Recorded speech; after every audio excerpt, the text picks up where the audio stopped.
하나님 우리 아버지와 우리 주 예수 그리스도로부터 오는 은혜와 평강이 오늘 주일 공동 예배 참석하신 우리 모든 교회에게 함께 있기를 바랍니다. 지난주에는 우리 대한민국 역사에서 많은 일들이 있었습니다. 1980년 5월 18일 민주화운동 당시 계엄령 선포 이후 44년 만에 계엄령이 이 땅에 다시 선포되었습니다. 그럼에도 국회에 비상계엄 해제 요구 결의안이 통과되었습니다. 하지만 국민은 여전히 매우 불안해하며 우리나라의 국제관계 그리고 경제 타격 등이 매우 큽니다. 그러면 이렇게 우리 국가와 사회가 불안할 때 우리 그리스도인들은 과연 어떻게 해야 하는 걸까요? 이스라엘 역사에서 구약의 마지막 예언자인 말라기 선지자 이후 한동안 유다에는 어떤 예언자도 등장하지 않았습니다. 그런데 갑자기 오늘 말씀에 의하면 세례 요한이 등장합니다. 그러면 세례 요한의 이런 갑작스러운 등장은 이스라엘 역사에서 어떤 의미가 있는 걸까? 예언자의 등장은 곧 새로운 이스라엘의 왕이 곧 나타날 것임을 암시하고 있는 겁니다. 마치 우리가 이 대림절기에 이제 성탄절에 우리에게 오실 우리의 왕이신 예수 그리스도를 기다리는 것처럼 말입니다. 이런 이유로 세례 요한은 왕이 오시기 전에 이스라엘 사람들에게 회개할 것을 촉구했던 겁니다. 바로 구약의 말라기 선지자가 선포했던 너희 조상의 날들로부터 너희가 나의 규례를 떠나 지키지 아니하였도다. 그런즉 나에게로 돌아오라. 그리하면 나도 너희에게로 돌아가리라 라는 말씀을 이제 지키려는 것이죠. 이는 왕이신 주님이 오시기 전에 왕을 맞이할 준비를 하기 위함이라는 겁니다. 그런데 세례 요한의 이 회개 요청에 대해 많은 사람이 그에게 이렇게 되묻는 겁니다. 그러면 우리가 무엇을 해야 합니까? 성도 여러분, 오늘 말씀에서 세례 요한은 백성들의 이 질문에 대해 과연 어떤 답변을 해주었습니까? 세상이 깜짝 놀랄 만한 예언자들만이 할 수 있는 엄청난 지혜 그리고 비밀을 이스라엘 백성에게 전수해 주었습니까? 여기서 사실 세례 요한의 답변을 듣다 보면 성도 여러분들은 어떠실지 모르겠지만 저는 좀 맥이 빠집니다. 왜냐하면 세례 요한의 대답을 가만히 생각해 보면 우리가 이미 잘 알고 있는 그런 내용이기 때문입니다. 이를 나열하면 이렇습니다. 옷이 두 벌 있는 사람은 옷이 없는 사람들에게 나누어 줄 것이며 먹을 것이 있는 사람은 먹을 것이 없는 사람에게 나누어 주라는 겁니다. 또 세리들은 당연히 지불해야 할 것 이상으로 부과하지 말고 군인들은 사람에게서 강탈하지 말고 거짓으로 고발하지도 말고 그저 받는 급료에 만족하라는 겁니다. 바로 오늘 우리가 함께 읽은 구약 말씀인 말라기 3장 5절에 거짓으로 증언하는 자와 일꾼의 품삯을 떼어먹는 자와 과부와 고아를 억압하고 나그네를 학대하는 자와 나를 경외하지 않는 자들의 잘못을 증언하는 증인으로 너희가 기꺼이 나설 것을 실천하라는 것이죠. 그런데 생각해 보십시오. 이렇게 당연해 보이는 것들을 못하는 사람이 세상에 어디 있겠습니까? 그러니 저는 맥이 빠진다는 거죠. 사랑하는 성도 여러분, 그러나 욕심이 많고 나약한 우리는 이렇게 너무나도 당연해 보이는 것들을 잘 하지 못합니다. 어찌 보면 세상이 이렇게 힘들고 각박한 이유는 다름이 아니라 이런 당연해 보이는 것들이 우리의 삶의 현실에 잘 실현되지 않기 때문입니다. 우리에게는 옷 두 벌 이상이 있어야 합니다. 혹시 모를 일에 대비해야 하기 때문이죠. 먹을 것도 여유가 있으면 혹시 발생할지 모를 미래의 불안한 일에 대비해서 다른 사람과 나누기보다는 나의 창고에 비축해 둬야 합니다. 그래야 나와 내 가족이 안정되게 먹고 살 수 있죠. 또한 부과된 것 외에 내가 거두지 못하면 우리는 평생 부자가 될 수 없습니다. 그러니 내가 돈을 거둘 자격이 내게 부여됐을 때 어떻게든 그것을 이용해 나의 창고에 재물을 많이 쌓아둬야 합니다. 또한 내가 권력을 가지고 있을 때 그 권력을 이용해서 다른 사람에게 강탈해내야만 그것으로 내 권력을 계속 유지할 수 있게 됩니다. 그래서 한번 권력의 자리에 앉으면 영원히 그 자리에 앉고 싶어 하는 겁니다. 그만큼 우리에게 권력은 매우 달콤한 겁니다. 그러나 세례 요한은 이런 것들을 하지 말라라고 우리에게 요청하는 겁니다. 이런 의미에서 세례 요한이 외친 회개란 우리가 지은 죄를 참회하며 하나님께 용서를 구하는 것 외에도 회개의 또 다른 의미인 원래 자기가 있어야 할 자리로 돌아가라는 겁니다. 즉 자신의 직분으로 돌아가고 그 직분에 맡겨진 일에 충실하게 일하라는 겁니다. 즉 직분을 자기를 위해서 남용하지 말라는 겁니다. 이것이 바로 왕이신 예수 그리스도를 맞이하는 우리의 준비라는 겁니다. 저는 이런 세례 요한의 요청에서 종교개혁자 마틴 루터가 발견했던 직업 소명론이 생각납니다. 즉 구두를 고치는 사람은 구두 고치는 일에 충실하면 되고요, 한 여종이 자기의 직무에 따라 마구간을 치고 있다면 그것이야말로 천국으로 가는 직선로를 찾은 것이라는 거죠. 반대로 자기 직무가 무엇인지 그리고 자기가 할 일이 무엇인지 알지 못하면서 성도가 교회당으로 가는 것은 천국이 아니라 바로 지옥으로 직진하는 길이라는 겁니다. 또한 루터는 세속 권세에 대해라는 글에서 이렇게 말하고 있습니다. 지도자들은 자신의 힘이 아니라 하나님께로부터 위임된 권세로부터 다스려야 합니다.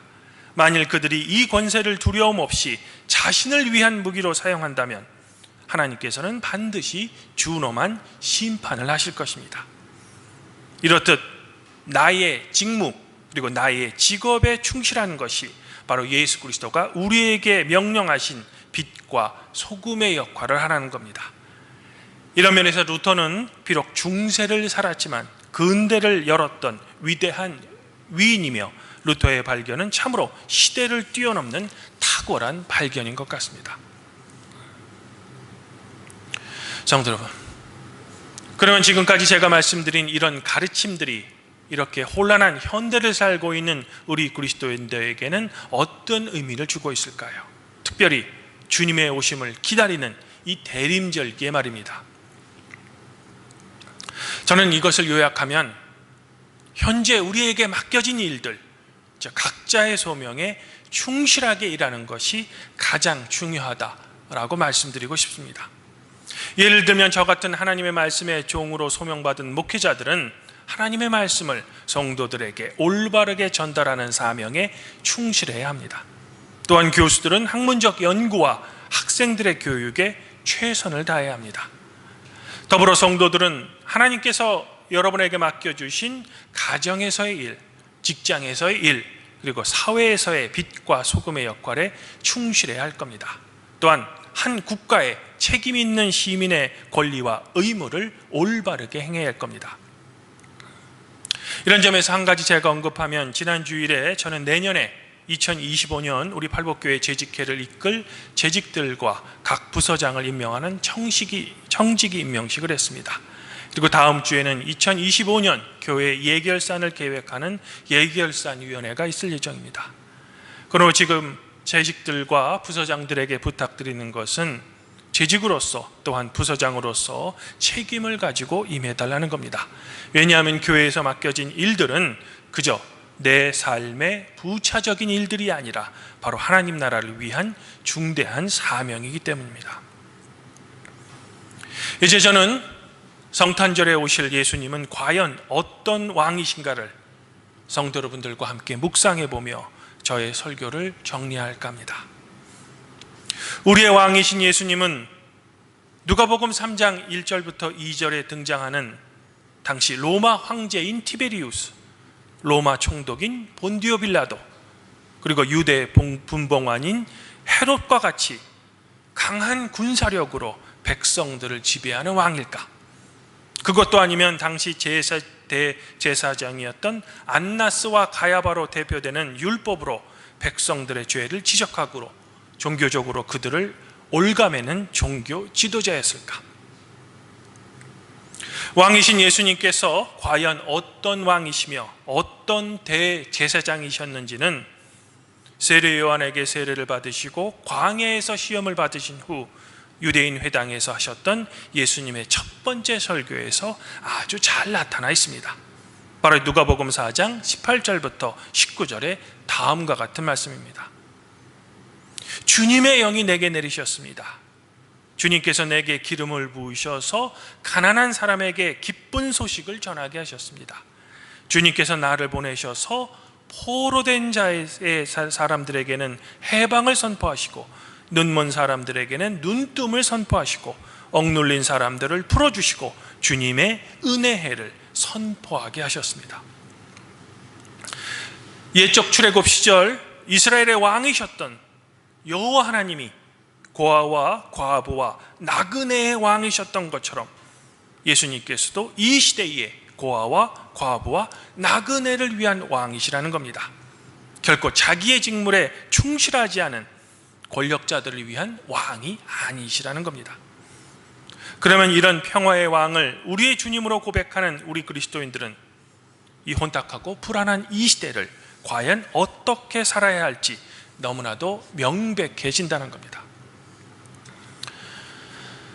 주님 안에서 한 형제자매인 발벽교회 성도 여러분, 그러나 우리는 너무나도 우리 자신에게 이기적이라서 이 사명을 온전히 감당하지 못할 때가 너무나도 많습니다. 아니, 당연해 보이는 일들도 잘하지 못합니다.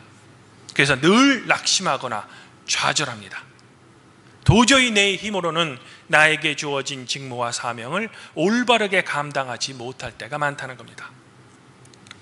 하지만 이런 우리의 나약하고 연약한 마음을 잘 아는 사도 바울은 오늘 빌립보 교회에게 보낸 편지에서 우리를 이렇게 위로합니다.